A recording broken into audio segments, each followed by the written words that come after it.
आज अलीगढ़ आगमन पर प्रदेश के महामंत्री अश्वनी त्यागी का कार्यकर्ताओं ने महानगर अध्यक्ष डॉक्टर विवेक सारस्वत जी की अध्यक्षता में जोरदार स्वागत किया। वहीं अश्वनी त्यागी जी ने स्टेशन पर काम कर रहे और लोगों का बोझा उठाने वाले श्रमिक कुलियों से उनका हालचाल भी जाना और प्रदेश द्वारा भेजी गई सुझाव पेटिका में उनके सुझाव एकत्रित किए जो सरकार को भेजे जाएंगे। उन्होंने मीडिया को बताया कि विभिन्न लोगों और स्थानों से इकट्ठे किए गए ये सुझाव पत्र सरकार को भेजे जाएंगे और इन्हीं सुझावों के आधार पर ही प्रदेश सरकार अपना अगला घोषणा पत्र भी तैयार करेगी ताकि जनता के अनुरूप प्रदेश में सुशासन स्थापित किया जा सके। वहीं श्री त्यागी ने कहा कि आज प्रदेश की योगी और देश की मोदी सरकार को हर वर्ग, हर जाति और धर्म के लोगों की चिंता है, इसलिए सरकार ऐसे कर्म योगियों के सुझाव पर विचार विमर्श के बाद अपने घोषणा पत्र में शामिल करेगी, जिससे भविष्य में श्रमिकों के विकास और उत्थान के लिए इस बार से भी अधिक योजनाएं लाकर इनके जीवन स्तर को सुधारा जा सके।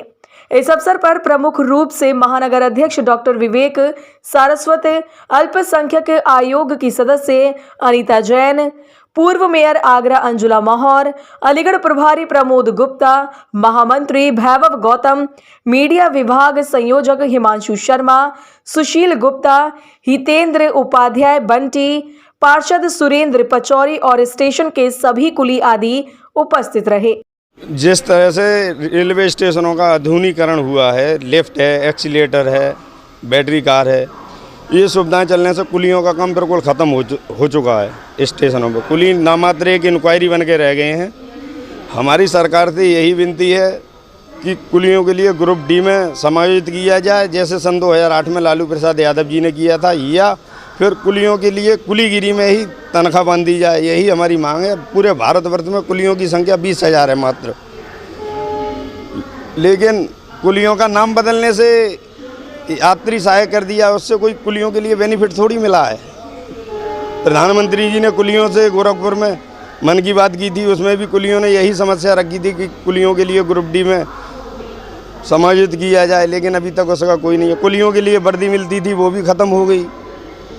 ये हमारी समस्या है, क्योंकि बालक बच्चों के लिए किस तरह से पढ़ाया जाए, और ये कोरोना काल लगा है तब से तो और ज़्यादा बुरी हालत है कुलियों की, क्योंकि काम धंधा भी इतना नहीं है। सवारियां भी कुली से बचती हैं थोड़ा प्रोटोकॉल की वजह से, क्योंकि ये सभी का सामान उठाते हैं। इसीलिए कुलियों के लिए समायोजित किया जाए ग्रुप डी में।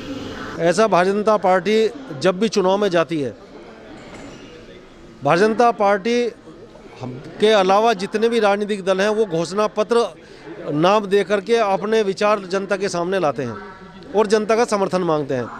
लेकिन अकेला दल भारतीय जनता पार्टी ऐसा है कि घोषणा पत्र नाम ना दे करके भारतीय जनता पार्टी जनता के बीच में संकल्प पत्र लेकर के जाती है कि हमारा संकल्प है जो हम जनता के साथ में वादा कर रहे हैं। और वो जो संकल्प पत्र हम बनाते हैं, पहले के चुनाव में भी हम जैसी सुझाव पेटिका में आज यहाँ अलीगढ़ स्टेशन पर सभी कुली भाइयों ने अपने सुझाव डाले हैं।